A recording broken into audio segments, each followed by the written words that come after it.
এই মুহূৰ্তত আমাৰ হাতত আহি পৰিছে এটা ব্ৰেকিং নিউজ। লাহৰীঘাট হস্পিটেলৰ লগত দলঙৰ তলত মৃতদেহ উদ্ধাৰ। মৰিগাঁও জিলাৰ লাহৰীঘাট হস্পিটেলৰ পকী দলঙৰ তলত টেমি হেৰুৱা জানত এজন বয়োজ্যেষ্ঠ পুৰুষৰ মৃতদেহ উদ্ধাৰ। স্থানীয় ৰাইজে জনোৱা মতে বয়োজ্যেষ্ঠ পুৰুষৰ মৃতদেহটি লাহৰীঘাট গাঁও পঞ্চায়তৰ ৩ নং ৱাৰ্ডৰ আছিমুদ্দিন। ঘটনাৰ বিৱৰণী মতে মৃত আছিমুদ্দিন নিজা ঘৰত অকলশৰে জীৱন যাপন কৰিছিল। ইতিমধ্যে লাহৰীঘাট আৰক্ষীক এই সন্দৰ্ভত অৱগত কৰোৱা হৈছে। লাহৰীঘাটৰ পৰা খাইৰুল ইছলামৰ ৰিপৰ্ট।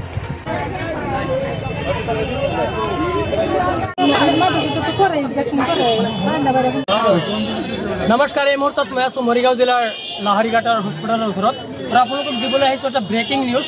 ব্ৰেকিং নিউজটো হৈছে লাহৰীঘাট গাঁও পঞ্চায়তৰ ৩ নম্বৰ ৱাৰ্ড। মোৰ ইফালে মই মোৰ কেমেৰামেনক ক'ম, এইটো ঘৰ যিটো ঘৰ আছে এইটো ঘৰৰে মানুহজন আৰু যাৰ নাম আজিমুদ্দিন। আৰু এতিয়া এই মাত্ৰ জানিব পাৰিছোঁ এই ঘৰত তেওঁ অকলেই থাকে, পৰিয়ালৰ বাকী লোক নাথাকে, বাকী লোক হয়তো বেলেগ ক'ৰবাত থাকে, অকলেই থাকে। আৰু কেতিয়া মানে এইটো টেমহেৰুৱা জানত কেতিয়া তেওঁ মৰি আছিলে, কোনো ধৰণৰ সংসত্ৰ নাছিলে। আজি যেতিয়া ৰাতিপুৱা মানে ল'ৰাবিলাকে সৰু ল'ৰাবিলাকে বৰশী দি মাছ মাৰি আহিছিল, তেতিয়া মৃতদেহটো গোন্ধ পাইছে। গোন্ধ পোৱাৰ পিছতে মানে জানাজানি হৈ গৈছে, চাৰিওফালে মানুহৰ পূৰা ভিৰ লাগিছে। ইতিমধ্যে থানাত খবৰ দিয়া হৈছে আৰু পুলিচ আহি হয়তো মৃতদেহটো উদ্ধাৰ কৰি মৰণোত্তৰ পৰীক্ষা কৰিব। বাকীখিনি দৃশ্য আপোনালোকক ক্ৰমান্বয়ে চাই থাকিব। খাইৰুল ইছলাম।